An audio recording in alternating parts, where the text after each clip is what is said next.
हिमालय के जंगल में ऐसे कई पेड़ पौधे हैं जो अपने आप में अनोखे हैं। ऐसे पेड़ पौधे और कहीं नहीं पाए जाते। इन पर लगने वाला फल और फूल सबसे अलग होते हैं। इन पर लगने वाले फल इतने मीठे और खुशबूदार होते हैं कि कोई भी इन्हें बिना खाए नहीं रह सकता। ऐसा ही एक पेड़ नदी के किनारे था जिस पर सारे बंदर अपने राजा के साथ रहा करते थे। बंदरों के राजा का नाम महाकपि था। महाकपि बहुत ही समझदार और ज्ञानवान था।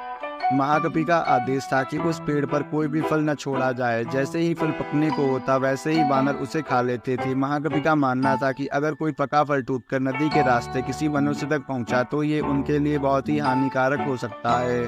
सभी वानर महाकपि की इस बात से सहमत थे और उसकी आज्ञा का पालन करते थे। लेकिन एक दिन एक पका फल नदी में जा गिरा जो पत्तियों के बीच छिपा था। वह फल नदी में बहकर एक जगह पहुंच गया जहां एक राजा अपनी रानियों के साथ घूम रहा था। फल की खुशबू इतनी अच्छी थी कि आनंदित होकर रानियों ने अपनी आंखें बंद कर ली। राजा भी इस खुशबू पर मोहित हो गया। राजा ने अपने आसपास निहारा तो उसे नदी में बहता हुआ एक फल दिखाई दिया। राजा ने उसे उठाकर अपने सिपाहियों को दिया और कहा कि कोई इसे खाकर देखे कि यह फल कैसा है।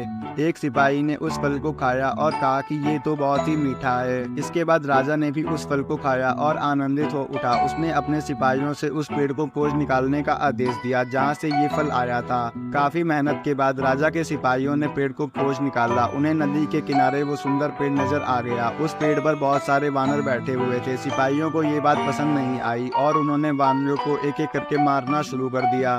वानरों को घायल देखकर महाकपि ने समझदारी से काम लिया। उसने एक बांस का डंडा पेड़ और पहाड़ी के बीच पुल की तरह लगा दिया। महाकपि ने सभी वानरों को उस पेड़ को छोड़कर पहाड़ी की दूसरी तरफ जाने का आदेश दिया।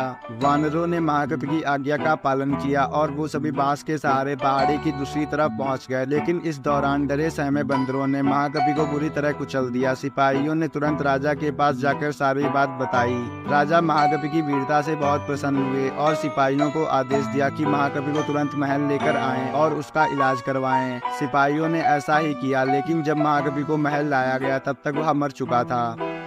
इस कहानी से हमें यह सीख मिलती है कि वीरता और समझदारी हमें इतिहास के पन्नों में जगह देती है। साथ ही हमें हर मुश्किल घड़ी में समझदारी से काम लेना चाहिए।